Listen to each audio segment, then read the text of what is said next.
रात का समय था। क्लॉक टावर बिल्कुल सुनसान पड़ा था। अचानक वहाँ एक अजीब सी लड़की दिखाई देती है। उसके कपड़े फटे पुराने, बाल उलझे हुए और चेहरा गंदा सा। वो हर खिलाड़ी से हाथ जोड़कर कहती है, भाई थोड़ा खाना दे दो। कुछ खिलाड़ी हंसते हुए कहते हैं, अबे जा भिखारन, और जोर जोर से उसका मजाक उड़ाते हैं। लेकिन कुछ अच्छे खिलाड़ी उसे खाना और गोल देते हैं। लड़की हल्की सी मुस्कान देती है और कहती है, आप अच्छे हो, थैंक्स मेरी मदद करने के लिए। रात बढ़ती है। जो लोग उसका मजाक उड़ाते हैं एक एक कर मरने लगते हैं। कभी गाड़ी अपने आप टकरा जाती है, कभी रेड जोन में सिर्फ उन्हीं पर बम गिरता है, कभी कोई खिलाड़ी गलती से खुद के ऊपर ही ग्रेनेड फेंक देता है और चिथड़े उड़ जाते हैं। बाकी खिलाड़ी डर जाते हैं और भागते भागते लड़की को फिर देखते हैं। अब उसका रूप बदल चुका है, चेहरा खून से लथपथ, आंखें लाल। वो हंसते हुए कहती है, जिसने मेरी मदद की वो बचेगा, लेकिन जिसने मेरा मजाक उड़ाया वो कभी जिंदा नहीं बचेगा।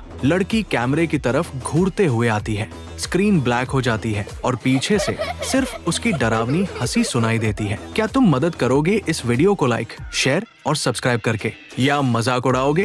फिर वो अपनी सहेली टीना को घर बुलाने के लिए मैसेज करती है। कुछ देर बाद अचानक डोरबेल की आवाज आई और वो टीना को लाने गई। फिर उसे लेकर अपने रूम में गई और बोली, टीना तुम रुको, मैं वॉशरूम से आती हूँ। पर टीना चुप रही और ये देखकर हिना को कुछ गड़बड़ लगा। जब वो वॉशरूम गई तो अचानक फोन पर मैसेज आया। मैसेज पढ़कर हिना डर गई और सोची, अगर टीना आई ही नहीं है तो फिर ये लड़की कौन है?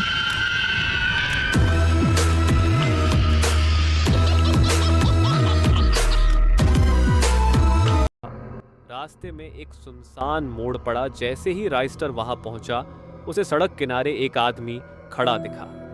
सफेद कपड़े, झुका हुआ सिर, चेहरा दिखाई नहीं दे रहा था। भाई गांव तक छोड़ दोगे? उसने धीमी आवाजों में कहा। राइस्टर ने सोचा, बेचारा होगा।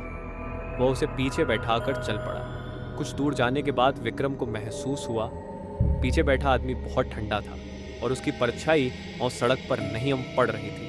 राइस्टर का गला सूख गया। उसने शीशे में देखा, पीछे कोई चेहरा था, सिर्फ काली जगह थी।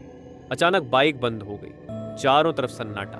तभी सामने मंदिर की घंटी अपने आप बजने लगी। तेज हवा चली। पीछे बैठा साया फुसफुसाया, मुझे यहाँ नहीं आना चाहिए। मंदिर की दिशा से तेज रोशनी। राइस्टर जमीन पर गिर पड़ा। जब उसने आंख खोली, सुबह हो चुकी थी। बाइक सड़क किनारे खड़ी थी, पीछे कोई नहीं था।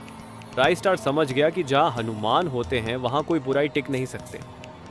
गांव के बीचों बीच वही खदान वाला सोफा रखा था। किसी ने उसे लाया नहीं था, फिर भी वो खुद वहां पहुंच चुका था। लोग दूर खड़े थे, कोई पास जाने की हिम्मत नहीं कर रहा था। तभी भीड़ के बीच से कालू बाबा आगे आए। उनकी नजर सीधे सोफे पर थी और चेहरा बिल्कुल शांत। उन्होंने धीमी आवाज में कहा, ये होना ही था। गाँव वाले घबरा गए। क्या मतलब बाबा? कालू बाबा बोले, कल रात तांत्रिक के 111 मंत्र पूरे हो गए। भीड़ में हलचल मच गई, लेकिन बाबा की आवाज और धीमी हो गई। एक इंसान ने वो मंत्र सुन ली थे। सबके दिल रुक गए, ज्ञान उसके चिथड़े उड़ गए। पूरा गांव सन्नाटे में डूब गया। किसी को समझ नहीं आ रहा था ये सब अचानक कैसे हो रहा है। उधर राजू चुपचाप खड़ा सब देख रहा था। उसके दिमाग में एक ही बात घूम रही थी, ये बाबा आज ही क्यों आया और इसे इतना सब कैसे पता? उसी रात सोफे की बेलें अपने आप हिलने लगी। हवा अचानक ठंडी हो गई और एक अजीब सी फुफकार सुनाई दी। सबकी नजर नदी की तरफ गई। अंधेरे में धीरे धीरे वो चीज गांव की तरफ बढ़ने लगी। जैसे ही वो पास आया, लोगों की सांसें रुक गईं। वो था